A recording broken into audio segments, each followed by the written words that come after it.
Nessa época do ano, muita gente viaja e prefere levar o bicho de estimação junto. Dependendo do meio de transporte, muda a regulamentação, o equipamento de segurança e até a documentação exigida. Quem conversa com a gente sobre esse assunto é o veterinário Guilherme Barizão, que é do hospital aqui da Unicesumar. Tudo bem, Guilherme? Olá, tudo bem? Bom, vou começar te perguntando. Dá para levar o bichinho de estimação numa viagem até de quantas horas sem prejudicar o animal? Olha, isso a gente tem que ponderar muito, tá? Isso depende muito da índole do nosso animalzinho, de onde ele está viajando, se está num ambiente confortável, se ele está com a família. Então, é muito indicado que quem vá fazer uma viagem, que passe antes com o veterinário e veja essa recomendação que ele pode estar fazendo.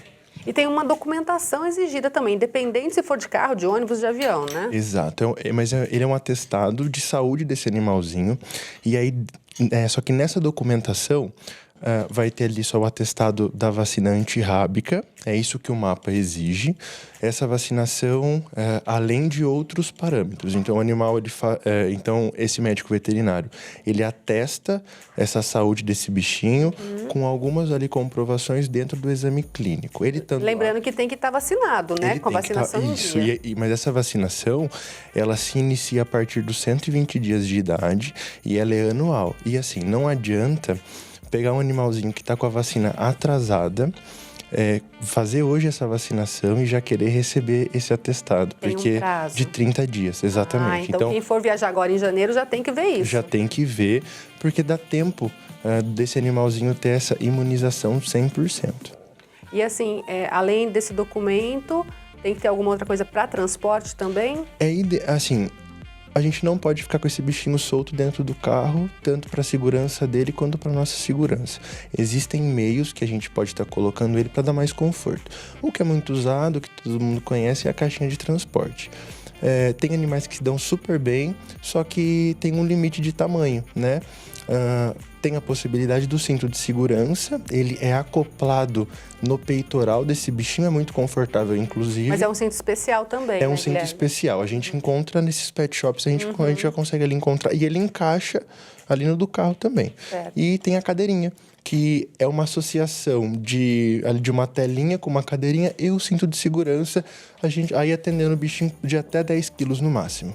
Agora, dentro do ônibus e do avião, normalmente não permitem que o bicho, mesmo na caixa, vá dentro, né? Exato.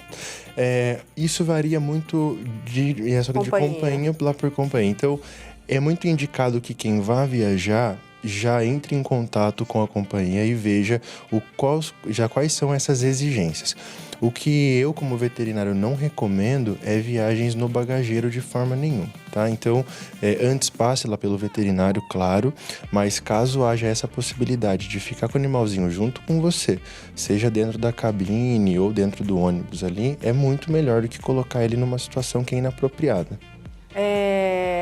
Quando vai no carro, por exemplo, sei lá, uma viagem de 5, 6 horas, qual que é o ideal de quanto em quanto tempo tem que parar, tem que dar água, tem que esticar a perninha, o que tem que fazer para que assim ele não sofra tanto? Porque Exato. Não é um lugar que ele está acostumado a ficar, né? Eu sempre brinco com o meu proprietário que a gente está junto com um velhinho, né? Então, eu gosto de fazer até um jejumzinho prévio, 1, 2 horas, porque eles se sentem, às vezes, desconfortáveis com o balanço do carro. Mas eu recomendo que pare lá, ali só que de hora em hora. Ele desce, dá uma esticadinha nas pernas, faz um xixizinho, né? E vai mais tranquilo. Tem animaizinhos que estão mais adaptados, que eles descem de 3 em 3 horas, então isso não existe uma regra. Tem que ser muito bem ponderado pelo tutor, mais até do que pelo veterinário, porque quem conhece realmente é o dono do seu animalzinho e sente essas necessidades. Mas o ideal é que não passe de 3, 4 horas, porque daí a gente, como eles, tem que fazer essas necessidades básicas, levar ali uma aguinha limpa, levar ali uma comidinha limpa caso a viagem for muito, muito extensa, e sempre após essa alimentação dar um tempinho para aquilo dar uma sentadinha no estômago e não haver nenhuma regurgitação e aí atrapalhar a viagem de todo mundo. Tem gente que fala, tem que sedar o animal, tem que dar esse remédio, tem que dar aquele, mas isso é muito perigoso, né? Muito perigoso, eu acho que cada caso é um caso, a gente tem que estar sempre, acho que conversando com o veterinário, salvo casos muito, muito específicos que o animal ele pode ser sedado. Na maioria das vezes, não é o ideal. Eu sou muito contra esse ponto de vista de venda lá de tranquilizantes, assim, sem uma prescrição. Então, se foi já prescrito por um veterinário que conhece esse animalzinho, aí tudo bem. Mas antes, sempre você consulte o seu veterinário, porque ele vai te orientar da melhor maneira possível. Às vezes, o efeito já que é tranquilizante, ele vem junto com alguns efeitos que não são tão legais. E pode fazer mal depois pro bichinho também, Pode fazer muito mal e efeitos bem severos mesmo, e até efeitos que são ao contrário. Você queria sedar o seu bichinho e, na verdade, ele ficou mais excitadinho do que ele deveria ter sedado. Isso pode acontecer também. Quando for pra praia, também tem que tomar uma série de cuidados, né? Um cuidado muito maior. A gente tem regiões endêmicas. A dirofilariose, ela é um problema endêmico em algumas regiões. E isso principalmente no nosso litoral. Ela parece com a leishmaniose?